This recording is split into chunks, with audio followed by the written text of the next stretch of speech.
Hola, esta es una clase más de mi curso de álgebra moderna en el programa de posgrado en Ciencias Matemáticas de la UNAM. Hoy voy a presentarles algunos resultados básicos sobre anillos de polinomios con coeficientes en un anillo conmutativo unitario dado. Este es el plan de la clase. Vamos a comenzar con una definición muy formal de qué es un polinomio con coeficientes en un anillo conmutativo unitario. Y vamos a definir operaciones de suma y producto de tales objetos, de polinomios. Y vamos a ver que los polinomios mismos forman un anillo conmutativo unitario. Después vamos a hablar de dos tipos de funciones muy importantes durante el resto del curso, que son las funciones polinomiales, por un lado, y por otro, los homomorfismos de evaluación. Y vamos a ver que cada uno de estos dos tipos de funciones surge digamos, de tomar cierta perspectiva o cierto enfoque. Una función polinomial surge de tomar un polinomio, fijar un polinomio y ver qué función induce, mientras que un homomorfismo de evaluación surge de tomar un elemento en el que vamos a evaluar polinomios arbitrarios. Y finalmente vamos a estudiar el algoritmo vamos a establecer el algoritmo de la división en el anillo de polinomios con coeficientes en un campo F. ¿Sí? Vamos a ver eh, que es posible dividir un polinomio entre otro polinomio no cero y obtener un cociente y un residuo. Y vamos a sacar algunas conclusiones, ¿no? Como por ejemplo eh, que si me dan un polinomio no cero con coeficientes en un campo, su número de raíces está acotado por su grado. Okay, entonces, comencemos, ¿sí? Introduciendo la noción, la definición formal de polinomio con coeficientes en un anillo conmutativo unitario y la suma y multiplicación de tales objetos. Entonces tomo un punto de vista muy formal, porque digamos que quiero distinguir en el futuro, quiero distinguir entre un polinomio y la función polinomial asociada. Quiero pensar en ellas como cosas distintas. Eh, por ejemplo, quiero pensar en el polinomio, digamos, 2 más 5x cuadrada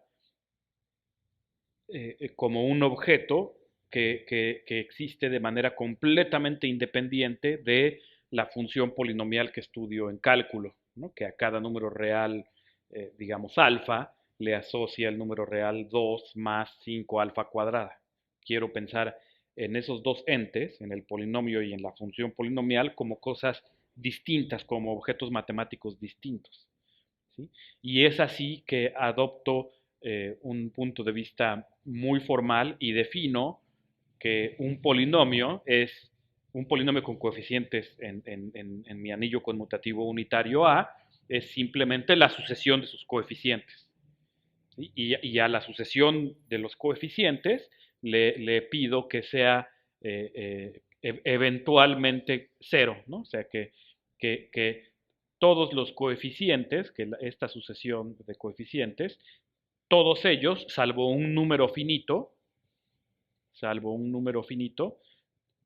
todos son cero, ¿sí? Es decir, solo un número finito de coeficientes tiene permitido ser no cero y a partir de cierto índice todos tienen que ser cero. ¿Sí? Aunque el índice sea muy lejano, esta n podría ser muy lejana, muy grande, no importa. Y aquí perdón, aquí debería ser, claro que debería ser un entero eh, no negativo. Eh, el grado de un polinomio, una vez que ya definí que un polinomio pues es simplemente la sucesión de sus propios coeficientes, eh, el grado es, bueno, si la sucesión es la sucesión constante cero, ¿no? eh, defino que su grado sea menos infinito. eh, y defino que sea n si en el lugar enésimo, si en el lugar enésimo está el último coeficiente diferente de cero, en caso de que f no sea la sucesión constante cero, ¿no? Si no es la sucesión constante cero, pues lo que sí sé es que solo un número finito de coeficientes es no cero, me fijo en el último que es no cero, me fijo en qué lugar ocurre, y ese lugar en el que ocurre es el que digo que es el grado del polinomio f. Defino la suma y la multiplicación de dos polinomios, eh, digamos, usando la experiencia que ya tengo en trabajar con funciones polinomiales, por ejemplo, desde cálculo 1 o 2, por ejemplo. ¿No? Eh, y adapto esa suma y esa multiplicación a la que ya estoy acostumbrado eh, a mi nueva definición que ya no hace referencia a x, ¿no? Sino que dice, pues un polinomio es simplemente la sucesión de sus coeficientes.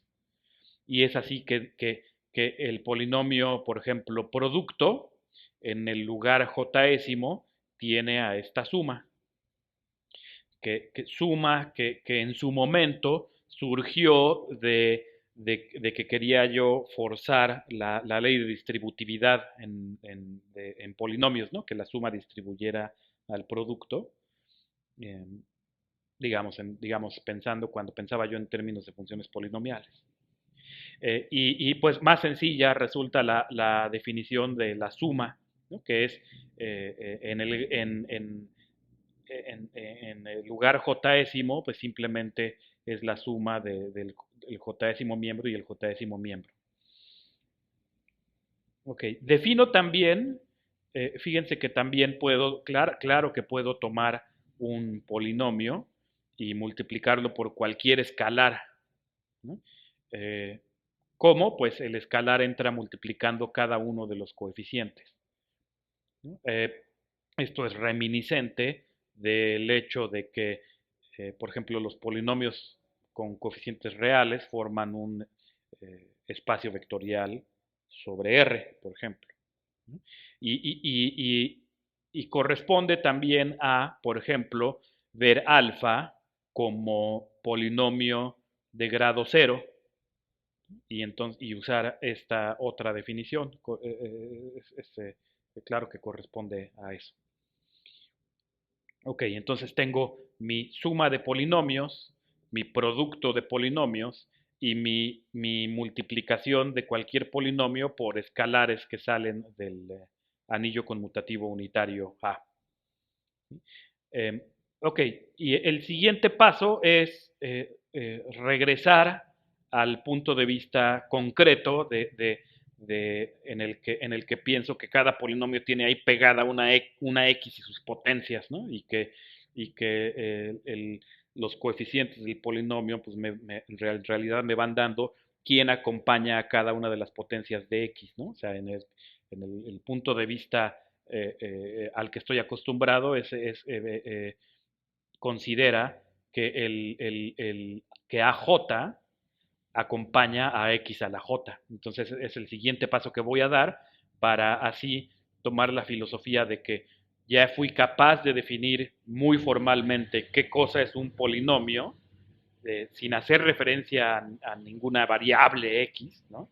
Eh, y después regresar y ver cómo es que X, esa supuesta variable, que en realidad voy a llamar indeterminada, entra, ¿no? Y existe como un objeto matemático muy concreto que no varía ya.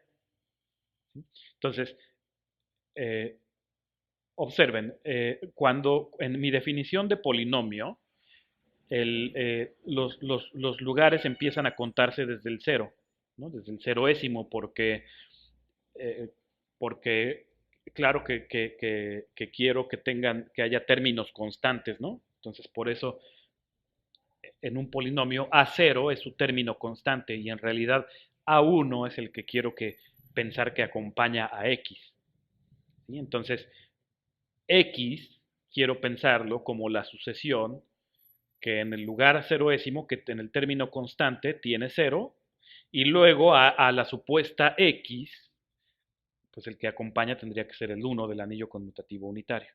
Y luego ceros en los demás, ¿no? Las siguientes potencias de x van acompañadas cada una de ellas por cero, ¿no? A partir de x cuadrada hasta todas las siguientes. Ok, bueno, pues así introduzco x, ¿no? O sea, formalmente la introduzco como esa sucesión, ¿no? Y que en el lugar ceroésimo tiene un cero, en el lugar un noésimo, o sea, en el primer lugar tiene un 1 y en todos los demás ceros. Eso, pues claro que satisface la definición de ser un polinomio con coeficientes en A, ¿no? Eh, Tiene grado 1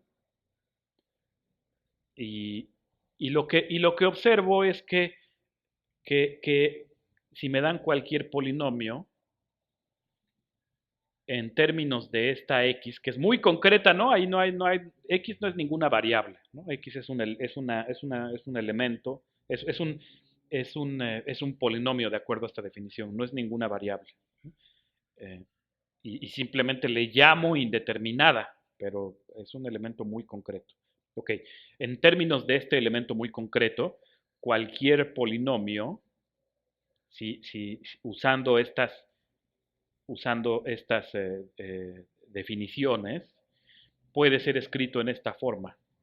Ahora sí, ya como una suma finita, eh, si quieren, como una combinación alineal de potencias de x, ¿no? Donde las potencias van hasta el grado de f.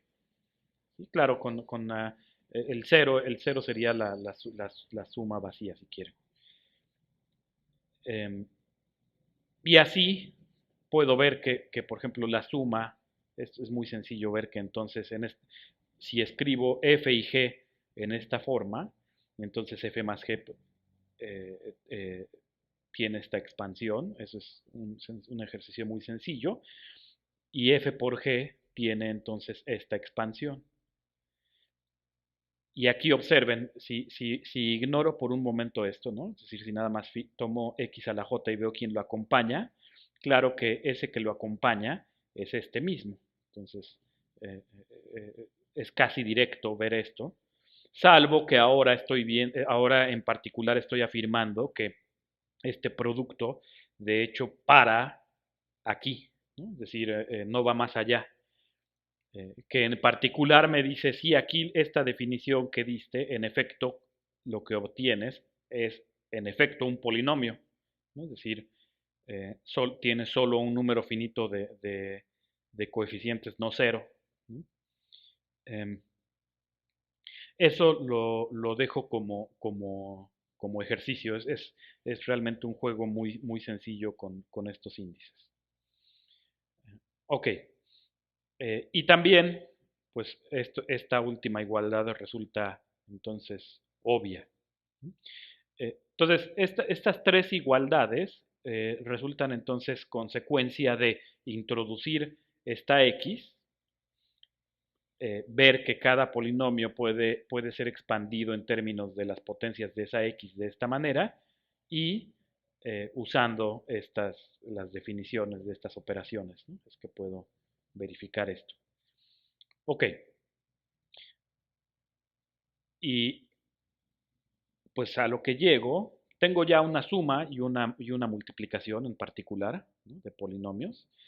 Y pues resulta ser que el conjunto de todos los polinomios con coeficientes en mi anillo conmutativo unitario forma un anillo conmutativo unitario el mismo, ¿no? Bajo estas operaciones, ¿no? O sea, suma y multiplicación de polinomios con polinomios, ¿no? Y el resultado siempre es un polinomio. Eh, ¿Ok? Y más aún, si yo elijo pensar en cada elemento de A como el correspondiente polinomio en donde la A acompaña a X a la 0, como mencioné antes, ¿no? Y entonces aquí esto sería la delta de Kronecker de J con el índice 0.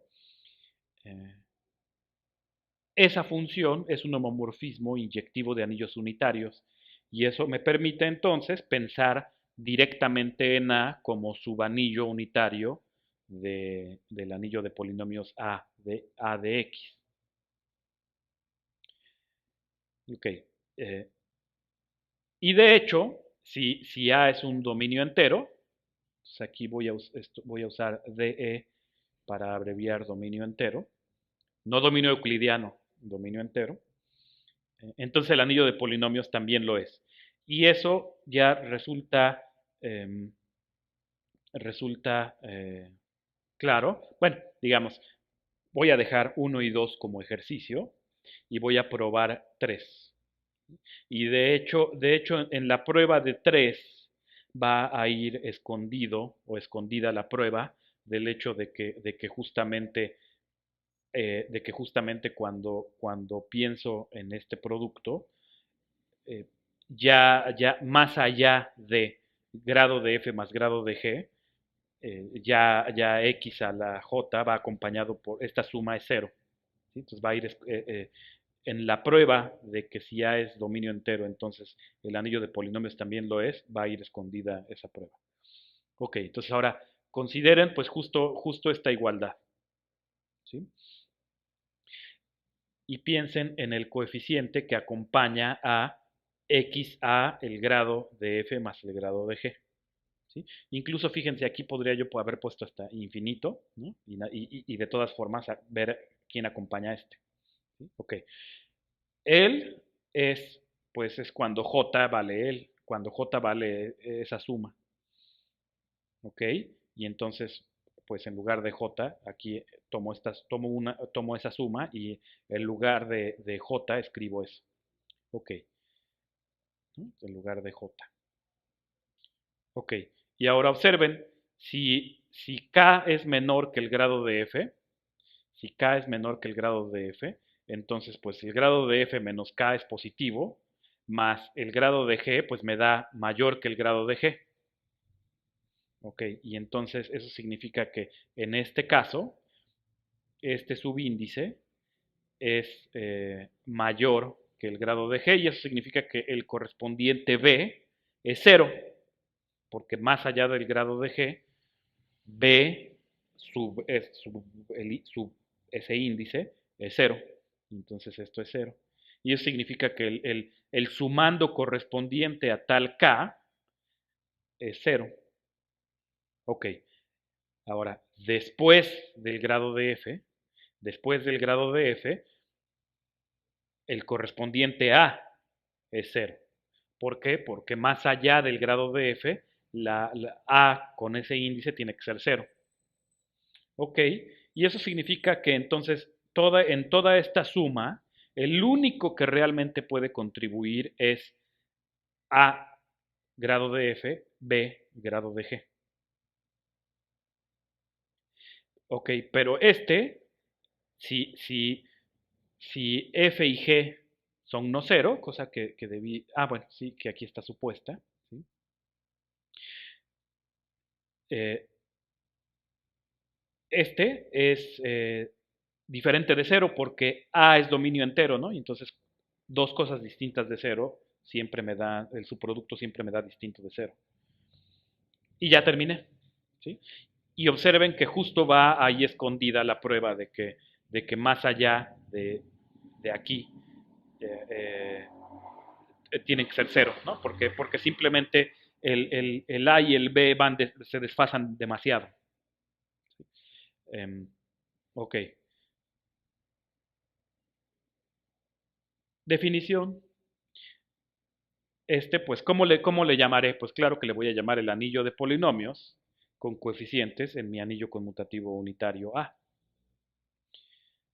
Ok, y ahora un ejercicio que lo que dice es, si ya conocen la terminología de módulos, lo que dice es eh, eh, de 1 a 4,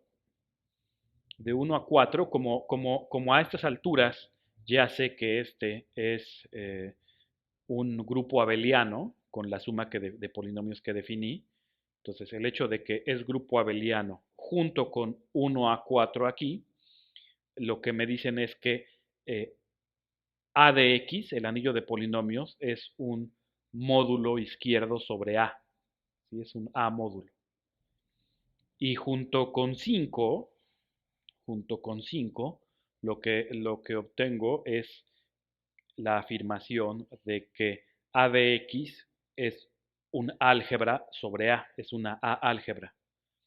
¿Sí? Y eso lo dejo como ejercicio, es realmente muy sencillo. Eh, y bueno, ya voy a la siguiente sección de la clase y a partir de ahora, a menos que, voy a omitir los símbolos por y estrellita, ¿no? Por y estrellita, los símbolos los voy a omitir, a menos que me sea útil escribirlos, ¿sí? Si en algún momento me llega a ser útil o escribiéndolos logro evitar alguna confusión, pues los voy a escribir, ¿no? De otra manera, eh, voy a omitirlos libremente. Bien, y entonces llego a la siguiente sección en la que, como dije, voy a introducir dos tipos de funciones. Un tipo son las funciones polinomiales, es decir, dado un polinomio, voy a considerar la función dada por evaluar este polinomio en muchos puntos. Y otro tipo son los homomorfismos de evaluación, en el que cambio el punto de vista y digo, fijo un punto en el que voy a evaluar todos mis polinomios. ¿Sí? Em, Bien, entonces primero las funciones polinomiales. Eh, Empezamos con un anillo conmutativo unitario y con un polinomio. Es mi punto de partida, ¿no? Un polinomio con coeficientes en ese anillo conmutativo unitario. Y le llamo phi de f a la función de a en a, que lo que hace es eh, a cada elemento de a le asocia el elemento que obtengo evaluando el polinomio en alfa, ¿no? Es decir, sustituyendo en lugar de la x, alfa. ¿Ok? Esta x le llamé indeterminada y es un elemento muy formal, ¿no? Es un polinomio, el polinomio 0, 1, 0, 0, etcétera. Y entonces, pero en realidad f en realidad es la sucesión de sus propios coeficientes. Y así, para definir esta función, lo que pienso es que al ser f la sucesión de sus coeficientes, lo que me da f es una instrucción de cómo voy a hacer esta evaluación. ¿Sí? Entonces, en cierto sentido, ni siquiera es sustituir la x, ¿no? Y en lugar de x escribir alfa, sino pensar en los coeficientes como que lo que me dan es una instrucción, ¿no? El coeficiente que está, digamos, en el tercer lugar, lo que me dice es, eh, ese coeficiente va a ir multiplicado por alfa al cubo, ¿no? Por ejemplo. El coeficiente que acompaña, el coeficiente que está en el lugar 50, ¿no? O sea, A50, ajá, ese lo voy a multiplicar por alfa a la 50, ¿sí? Y finalmente voy a hacer la suma sobre todos los que obtenga. Ok, entonces, en cierto sentido definí ya las cosas de manera tan formal que puedo, que ni siquiera tengo que darme de golpes en la cabeza de cómo es que sustituyo en lugar de x escribo alfa. No, es simplemente f es una instrucción, ¿sí? Y la función polinomial asociada es ejecutar esa instrucción para cada elemento de a, ¿sí? Y así pensar en esta función. Esta función, por ejemplo, cuando a es los reales, sería la función que estudiamos en cálculo 1 y 2, por ejemplo, ¿no? La función a la que le tomamos derivada, ¿no? Etcétera.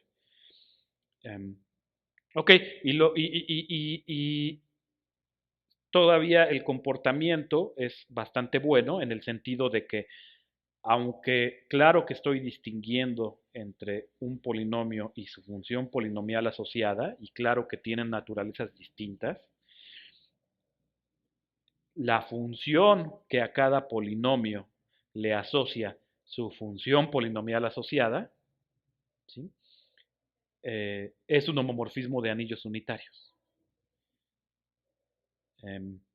Esto lo dejo como ejercicio, es muy sencillo y en la prueba, al final de cuentas, algo que quiero que se den cuenta es que cuando estén probando, por ejemplo, que esta phi que a cada polinomio le asocia su función polinomial, cuando quieran probar que abre productos, se van a dar cuenta que justamente la definición del producto de polinomios, el producto de polinomios fue definido en la manera en la que lo definí, justamente para que esta phi abra productos. ¿Okay? Bien, entonces ese es el primer tipo de función, ¿no? Es decir, fijo un polinomio y después voy de A en A evaluando ese polinomio que fijé. Ok, todavía alguna información más sobre este tipo de funciones. De una vez introduzco qué es la característica de un anillo conmutativo unitario. Bueno, considero, a ver, para introducir la característica de un anillo conmutativo unitario, considero considero el 1 de A y empiezo a sumarlo consigo mismo. ¿No? Por ejemplo, 1, luego 1 más 1, luego 1 más 1 más 1, etc. Entonces, claro que hay dos posibilidades. O en algún momento sumar 1 consigo mismo un número finito de veces. O en algún momento me da 0 o nunca me da 0, ¿no? Por ejemplo, en Z módulo K, sí, en algún momento, digamos, sumar el 1 consigo mismo, valor absoluto de K veces, pues me da 0. ¿No? Si K es, digamos, si K es positivo. Mientras que, por ejemplo, si el anillo no es Z módulo K, sino los reales, pues nunca obtengo el 0. Bueno, si sumar el 1 consigo mismo en algún momento me da 0, defino la característica del anillo como el mínimo número de veces que tengo que sumar 1 consigo mismo para que me dé 0. Y si nunca me da 0, defino la característica como el entero 0.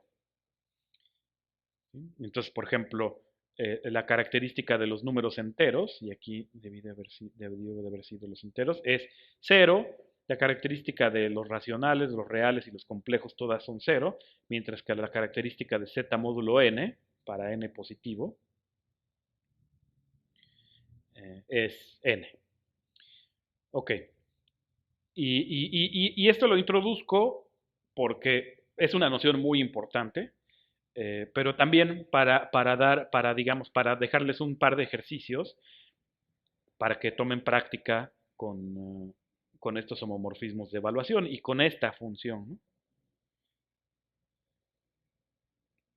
Entonces, tomen un dominio entero, ¿no? Un dominio entero con más de un elemento, ¿no? Si quieren, en el que el 1 es diferente del 0, para evitar hacer teoría del anillo 0. Pues prueben que la característica de ese dominio entero o es 0 o es un primo positivo. ¿Sí? Es decir, la característica de un dominio entero no puede ser 6, por ejemplo.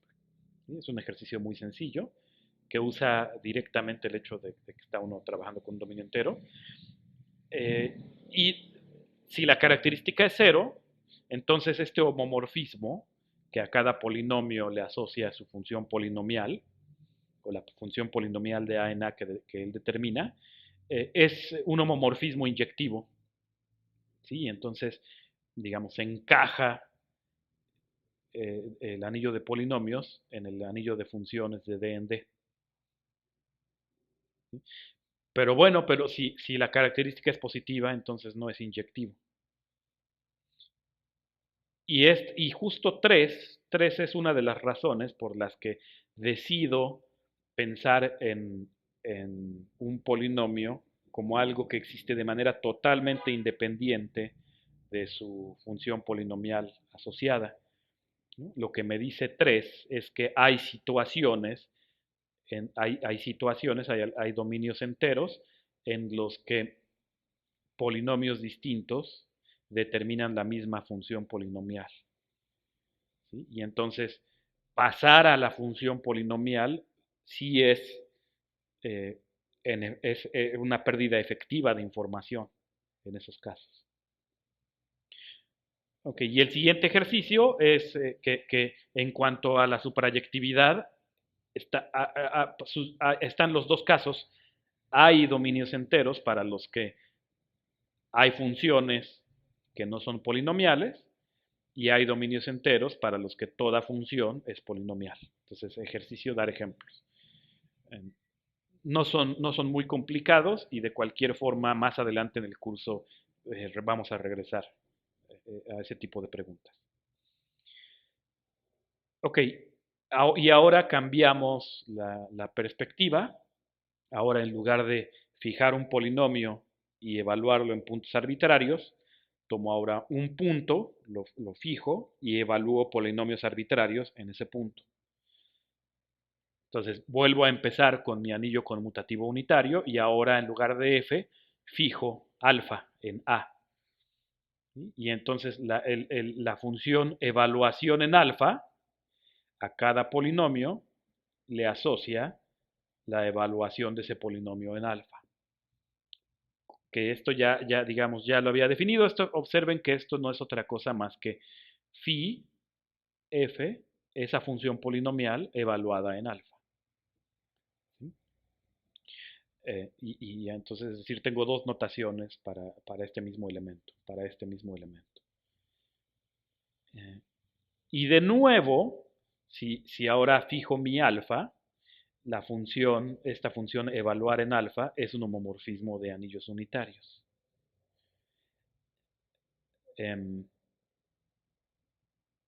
Lo dejo como ejercicio, es muy sencillo. De nuevo, al probar este ejercicio queda claro que es para que este homomorfismo para que esta función sea homomorfismo, que definí el producto de polinomios como lo definí, ¿no? Como una convolución. Ok, este homomorfismo es llamado el homomorfismo de evaluación asociado a alfa.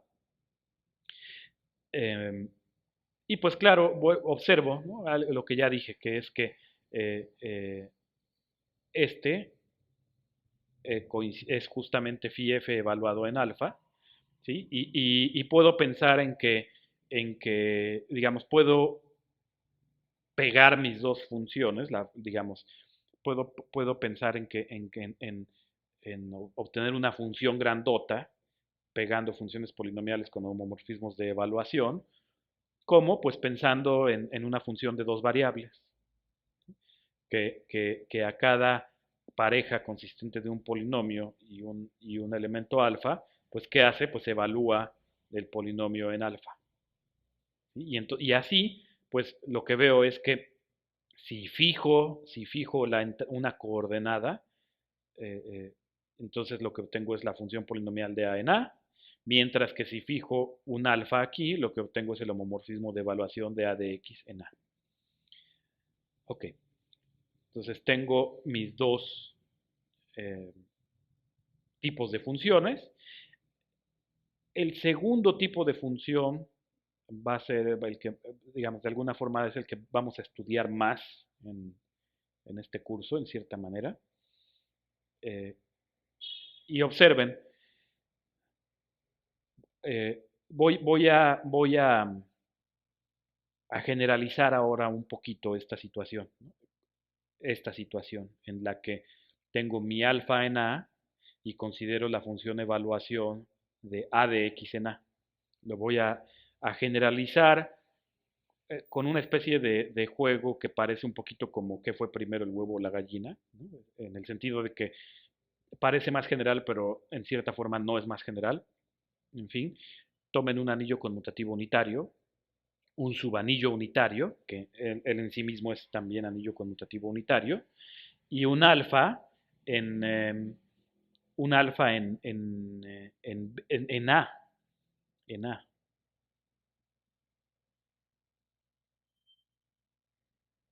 en A, perdón. Y entonces, claro que tengo el homomorfismo de evaluación que va de AX en A. Y ese homomorfismo de evaluación que va de AX en A lo puedo restringir a B de X, ¿no? Porque B de X, claro que está contenido en A de X como subanillo unitario, pues sí, simplemente cualquier polinomio con coeficientes en B es también un polinomio con coeficientes en A. ¿No? Y la suma en B de X, digamos, si tomo dos elementos de B de X y los sumo en B de X, pues me da lo mismo que si decidiera sumarlos en A de X y similarmente con el producto. ¿No? Entonces, claro que esta evaluación que va de A de X en A la puedo restringir a B de X y seguir cayendo en A. ¿No? Y sigo cayendo en A, aquí ya no puedo decir que caigo en B, ¿no? Porque el alfa lo tomé en A, no lo tomé en B. ¿No? Y veo que pasa algo muy interesante, que es que la imagen, pues ¿quién es la imagen? La imagen consiste de todas las expresiones polinomiales en alfa con coeficientes en B. Pero justamente habíamos visto que el conjunto de expresiones polinomiales en alfa con coeficientes en B coincidía con el subanillo unitario de A generado por B unión alfa. ¿No? Es decir, con el resultado de adjuntar alfa a B. Ok. Eso, usando eso y el primero teorema de isomorfismo para anillos, lo que veo es que el homomorfismo de evaluación induce, induce un isomorfismo entre B módulo el núcleo de esta restricción y el subanillo unitario de A que se obtiene al adjuntar alfa a B. Es decir, eh, se obtiene, digamos, esta descripción, si quieren, formal de este subanillo muy concreto de A. O también visto de otra forma, como vimos que también es útil ver, se obtiene esta descripción muy concreta de este anillo aparentemente abstracto. Este teorema va a ser realmente muy importante eh, a lo largo del resto del curso. La prueba ya es un ejercicio, es realmente aplicar el primer teorema de isomorfismo de anillos. ¿No? Eh, y observen, digamos, aprovecho para introducir terminología. Si me dan un polinomio f, como aquí, si me dan mi polinomio, eh, digamos aquí, si me dan mi polinomio f, con coeficientes en mi anillo conmutativo unitario A, y me dan un elemento alfa de A, digo que alfa es raíz del polinomio si esta evaluación en alfa es cero, como estamos acostumbrados de cálculo 1. Eh, que equivale justamente a decir que f esté en el núcleo de esta evaluación. Entonces, yo digo que alfa es raíz del polinomio f, pues si f está en el núcleo de este homomorfismo de evaluación. Es una forma equivalente de decirlo. Y observen, en este caso, estoy trabajando muy generalmente con un anillo conmutativo unitario. Eh, y entonces, al trabajar en ese contexto tan general, no tengo control completo sobre cómo son los ideales del anillo de polinomios A de X ni del anillo de polinomios B de X. Y así no sé si este ideal es principal. ¿no? Recuerden que un ideal es principal si puede ser generado por un elemento como ideal. Bueno, si resulta ser que sí es el caso, y resulta ser que es el ideal generado por un polinomio f, ¿no? Con coeficientes en b, pues, ¿qué es lo que obtengo? Que observen, alfa es entonces raíz de f, y esta igualdad lo que me diría es que todo elemento del núcleo es un bx múltiplo de f, y así eh, alfa, y así f me permitiría controlar absolutamente todos los polinomios de los que alfa fuera raíz, ¿no? Porque estar en el núcleo que un polinomio esté en el núcleo equivale a que alfa sea raíz de él, y si sucede esto, pues es entonces que todo polinomio del que alfa sea raíz es múltiplo de f, y así f me permite controlar todos, en cierta forma. Ok, entonces esta es una observación muy sencilla, ¿no? Y entonces claro que entonces veo la importancia de saber si todos los ideales de un anillo son principales. Me permite decir cosas, me permite controlar todos los polinomios de los que alguien sea raíz, por ejemplo. Ok, ejercicio es un ejercicio que lo que me dice, que me dice esto. Si esta no es la phi de antes, ¿no? Este es un homomorfismo de anillos unitarios, ¿no? No es la phi que antes hice que asociara a cada polinomio su función polinomial. Bueno, si me dan mi polinomio de grado positivo eh, y su coeficiente de grado no es divisor de cero, ¿qué cosa puede ser el coeficiente de grado del polinomio? Pues eh, el coeficiente que acompaña a x al grado, ¿no? Del polinomio, es decir, el coeficiente que acompaña a la máxima potencia de x que está acompañada por alguien no cero.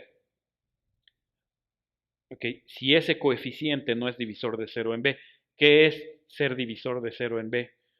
Pues un elemento de B es divisor de cero en B si no es cero y existe alguien no cero que multiplicado por él me da cero. ¿Sí? Entonces, ¿qué otra cosa podría ser? ¿No? Entonces, en un anillo conmutativo unitario, un divisor de cero es alguien no cero que multiplicado por alguien no cero me da cero. Ok, si ese coeficiente de grado no es un divisor de cero, entonces el paso de B a este cociente, ¿no? Que es primero pasar al anillo de polinomios, que ya vimos que es un homomorfismo inyectivo de anillos, y luego pasar al cociente, que claro, claro que hace que colapsa cosas, ¿no? Y entonces, claro que puede uno preguntarse, ok, ¿esta composición será inyectiva o no? Y la respuesta es, bueno, si el coeficiente de grado no es divisor de cero, sí, ejercicio. Y y dos, este homomorfismo de anillos, digamos, si pienso en un polinomio con coeficientes en B y digo, pues fíjate, a sus coeficientes simplemente aplícales phi, ¿sí? Eso, obvio, que se me ocurre hacer, es un homomorfismo de anillos unitarios al siguiente nivel, ¿no? Al nivel de anillos de polinomios. Ok, bueno, llegamos así al teorema de Kronecker, eh, que en cierta forma concluye un programa de investigación de quizá unos 2000 años, que consiste en la búsqueda de raíces de polinomios. Uno puede pensar digamos, con un punto de vista más o menos moderno o contemporáneo, uno puede pensar que la búsqueda de raíces de polinomios empieza, por ejemplo, eh, cuando intenta uno encontrar máximos y mínimos de funciones diferenciables definidas en un intervalo cerrado y acotado, ¿no? Porque está uno de los teoremas de cálculo 1 que dice que si tienes una función diferenciable definida en un intervalo cerrado y acotado, eh, los candidatos a ser los puntos donde la función se maximiza o se minimiza son los extremos y los puntos donde la derivada sea nula. Y entonces trata uno de resolver la ecuación derivada igual a cero. Y si la función con la que empezó uno era polinomial, pues lo que está uno haciendo es buscando raíces de un polinomio. Y en cierta forma el teorema de Kronecker, aunque no responde, digamos, en términos de cálculo, no responde en cómo construir una raíz dentro del intervalo, por ejemplo, o cómo saber si de veras hay una raíz en el intervalo o no, sí responde de manera muy satisfactoria teóricamente, diciendo, si me das tu polinomio de grado positivo, hay un anillo extensión del anillo en el que estás trabajando, donde el polinomio tiene al menos una raíz. ¿Sí? Es decir, eh, todo polinomio de grado positivo con coeficientes en un anillo conmutativo unitario tiene raíz en algún anillo que extiende a B, ¿no? Es decir, en el peor de los casos, la raíz pues no está en B, sino en un anillo extensión. En el peor de los casos tienes que adjuntarle a B alguien, quizá. Y la prueba realmente es casi tautológica, ¿no? La prueba realmente es tan bella, tan ingeniosa, eh, que, que es casi tautológica. ¿Sí? Entonces, tomo mi anillo conmutativo unitario B, mi polinomio de grado positivo. Ok, sí, perdón, me faltó decir que el coeficiente de grado no sea un divisor de 0 en B, para así en particular poder decir que el paso de B a este cociente es inyectivo, ¿no? Y que así este es un anillo de extensión de B, ¿no? Que quizá pasar de B, quizá aquí sí hay colapsos, pero de B a él no hay colapsos. ¿Ok? Y lo que hago es, eh, formo este anillo cociente, ¿no? Tomo el ideal generado por el polinomio al que le estoy buscando raíces, tomo ese ideal y tomo el cociente del anillo de polinomios módulo L. ¿Okay? Iota, pues es la composición, la que dije que iba a ser, que es inyectiva, y que entonces sí me permite pensar en B como subanillo unitario de R. ¿Sí? Ok, y ahora pues digamos que F lo escribo en términos de mi X, ¿no? De la indeterminada X, ajá, y, y tomo este elemento de R. ¿Qué elemento? Pues la clase de X módulo este ideal. ¿Sí? Ok, y ahora pues lo que voy a hacer es eh,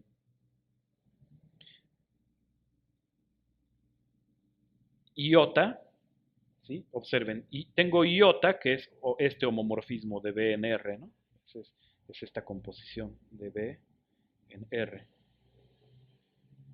Y la segunda parte de este ejercicio me dice, ok, iota, hacerlo obvio con iota, te da también un homomorfismo de anillos unitarios, al que también voy a llamar iota.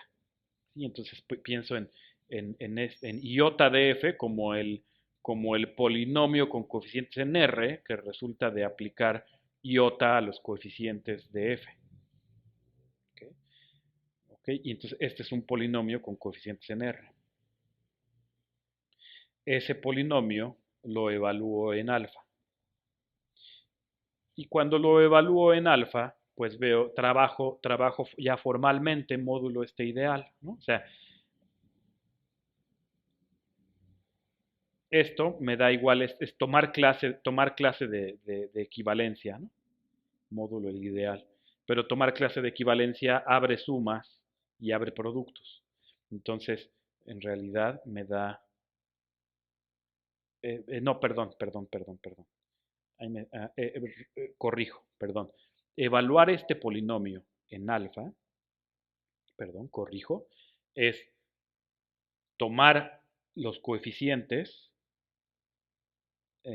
aplicarles iota, es decir, es pasar hasta R, tomar la clase de equivalencia módulo el ideal de ellos y en lugar de la x del polinomio, escribir esta alfa. Y entonces eso es lo que hago aquí.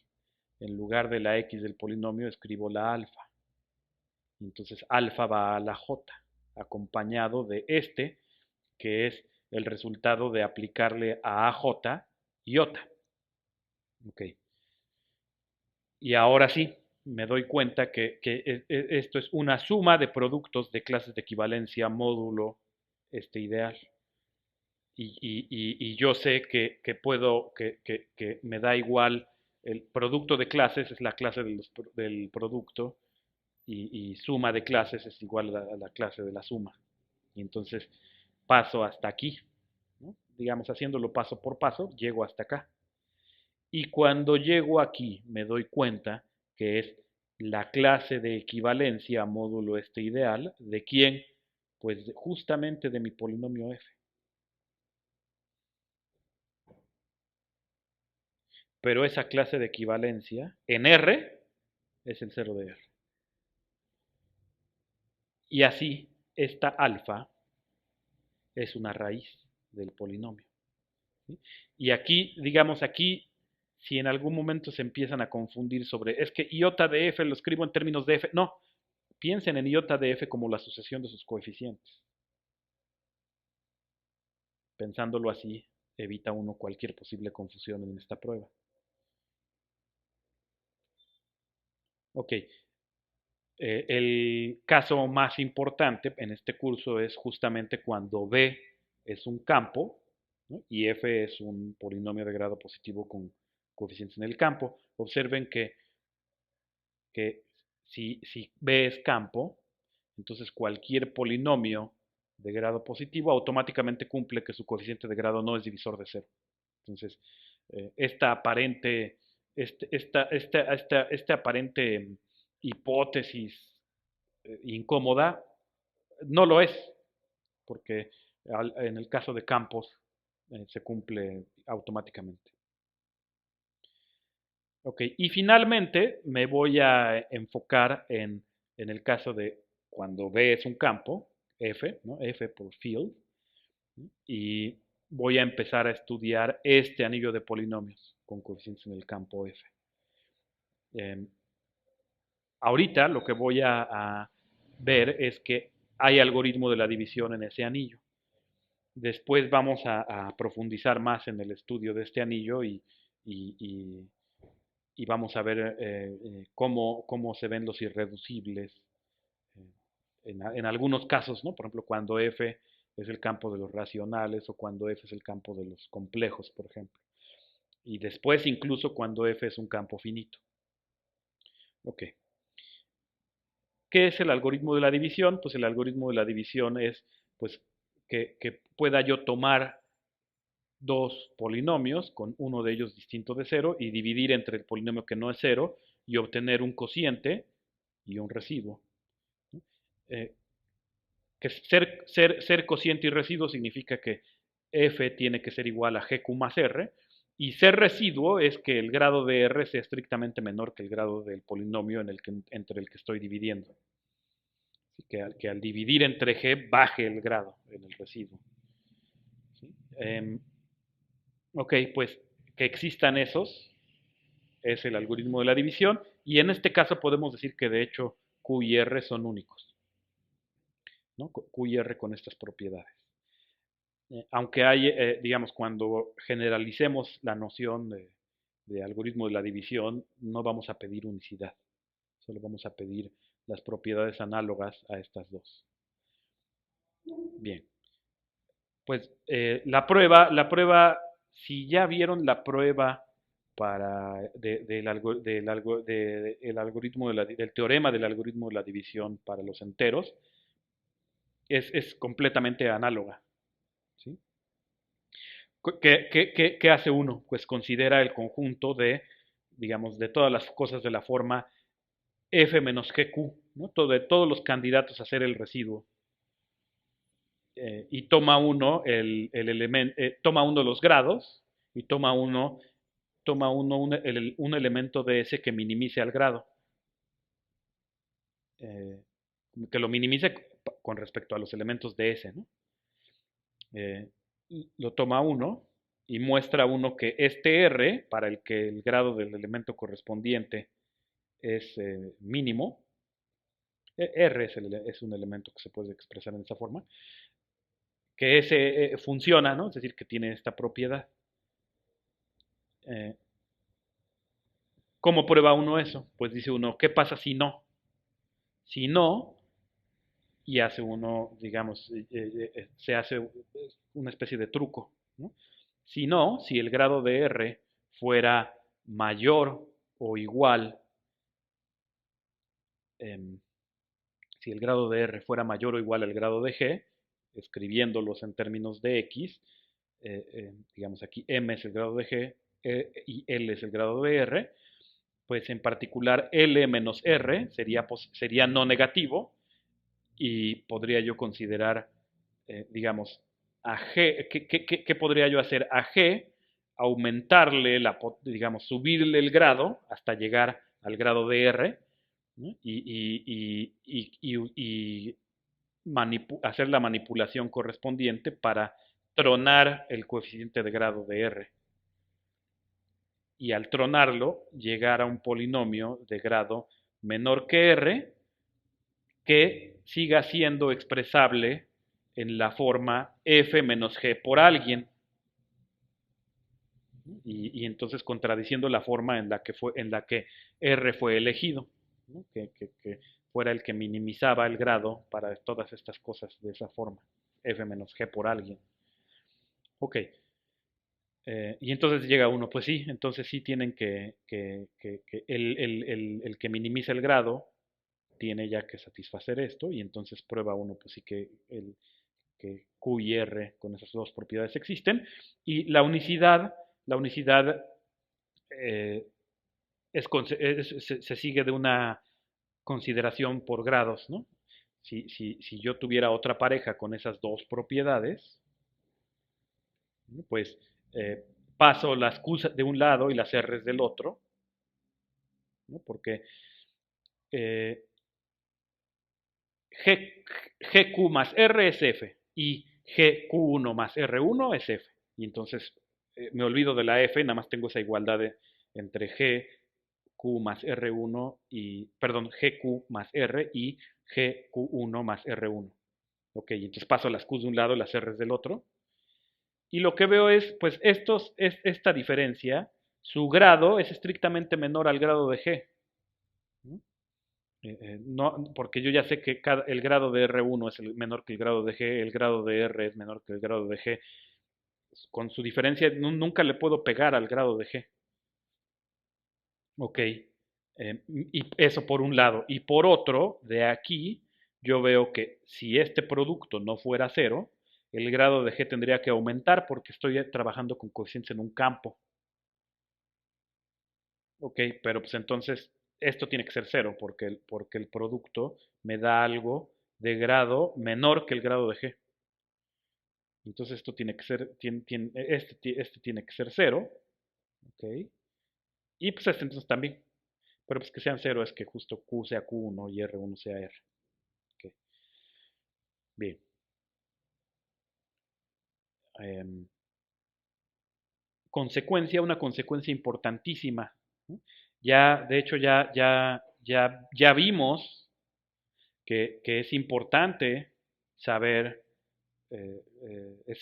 si un anillo de polinomios es de ideales principales o no, porque eso me permite controlar los polinomios de los que algún elemento dado sea raíz. Ok, pues si F es un campo, el anillo de polinomios con coeficientes en el campo F es principal. Y la prueba es completamente análoga a cómo se prueba que todo ideal de Z es de la forma NZ, ¿no? Recuerdan que de hecho probamos, sin siquiera suponer que fuera ideal, probamos que todo subgrupo de Z es necesariamente de la forma NZ, ¿no? Bueno, es una prueba completamente similar, ¿no? Usando el algoritmo de la división. Tomo un ideal. Si es el ideal cero, claramente es principal. Supongo que no es el ideal cero. Tomo a alguien de grado mínimo dentro del ideal. Tomo cualquier otro en el ideal y divido entre el de grado mínimo y argumento para ver que el residuo tiene que ser cero. Entonces es la misma prueba. Entonces, todo anillo de polinomios con coeficientes en un campo es un dominio entero en el que todo ideal es principal, es decir, es un dominio de ideales principales. Ok, eh, va. Y ahora eh, vamos a ver que en un anillo de polinomios con coeficientes en un campo, eh, siempre hay máximos comunes divisores. Entonces, ¿qué cosa es un divisor? Digamos que tengo mi dominio entero de, también diferente de cero, para no hacer teoría del anillo cero. Digamos que tengo mi dominio entero, en el que el 1 es diferente del 0, y dos elementos A y B. Entonces digo que B es un divisor de A o que divide a A, pues sí, ¿cómo puede ser la definición? Pues si B por alguien, si B por alguien claro dentro de D, ¿no? El alguien dentro de D, eh, me da A, ¿ok? ¿Qué cosa puede ser un máximo común divisor en un dominio entero? Pues un divisor común ¿no? de mis dos elementos, digamos F y G, con la propiedad de ser divisible entre cualquier divisor común. Eh, y lo digo en esos términos para evitar hacer referencia a un orden, ¿no? Porque en el caso de los enteros, ahí se da una casualidad, que es que además tiene un orden total, ¿no? Y la noción que permite generalización es esta que acabo de decir, de un dominio, un máximo común divisor es un divisor común divisible entre cualquier divisor común. Eh, porque se puede generalizar sin hacer referencia al orden. Ok. Bueno, el corolario es que en el anillo de polinomios con coeficientes en un campo, siempre hay un máximo común divisor para cualesquiera dos polinomios.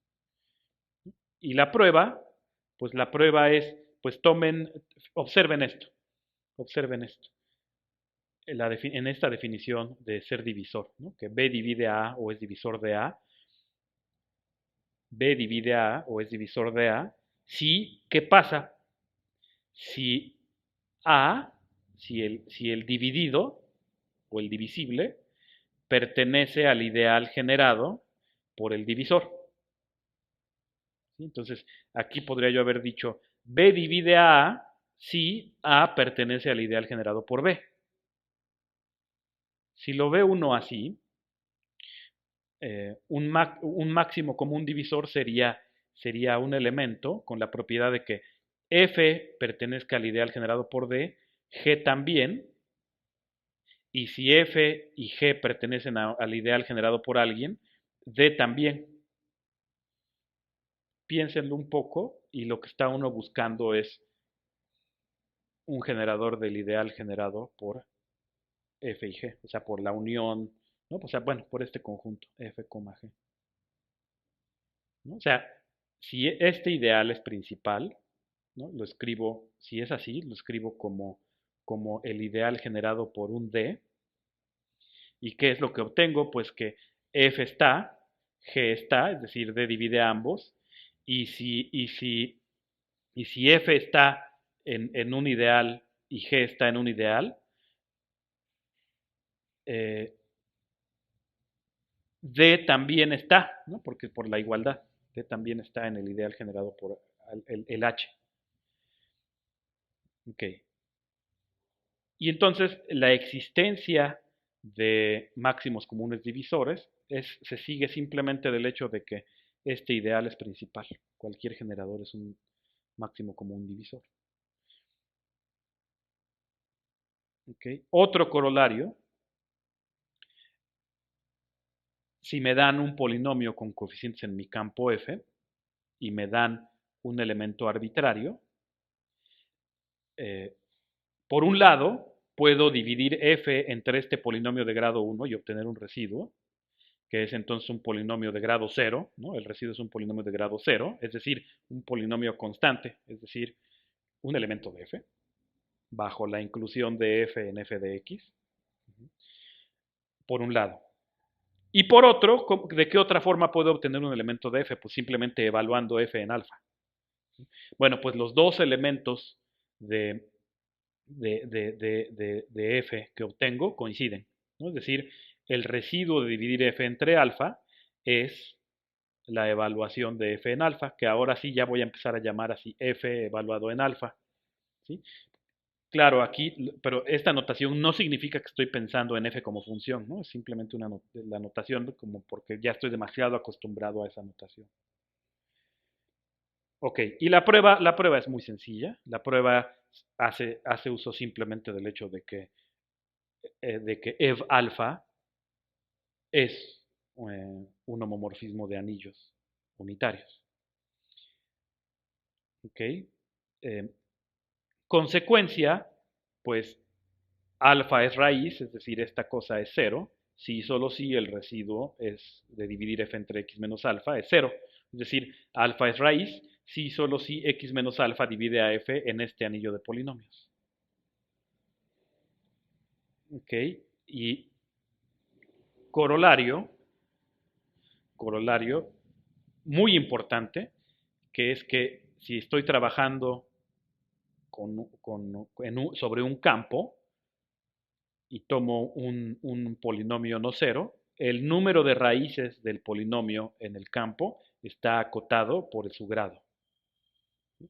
Eh, la demostración la voy a dejar como ejercicio, porque es una demostración que usualmente se hace en álgebra superior 2, es decir, en el segundo semestre de la licenciatura, pero también es muy sencilla, es un argumento muy sencillo de inducción, eh, usando los resultados, por ejemplo, este corolario. Y con eso concluye la clase de hoy. Entonces, en esta última sección, entonces vemos, ¿qué vimos? Que teorema, en el anillo de polinomios con coeficientes en un campo hay algoritmo de la división, uno, y después vimos algunas consecuencias que pueden ser vistas casi como puramente formales, ¿no? Si hay algoritmo de la división, entonces es dominio de ideales principales. Si es dominio de ideales principales, entonces hay máximos comunes divisores. Entonces, lo que vamos a hacer es dedicar una clase a estudiar con mucha generalidad cómo es que si se tiene un dominio entero con algoritmo de la división, es de ideales principales, y si es de ideales principales, es de factorización única, que es algo que todavía no establecí hoy para este anillo. Y después vamos a particularizar para eh, hacernos una idea de cómo es la factorización única en algunos anillos de polinomios.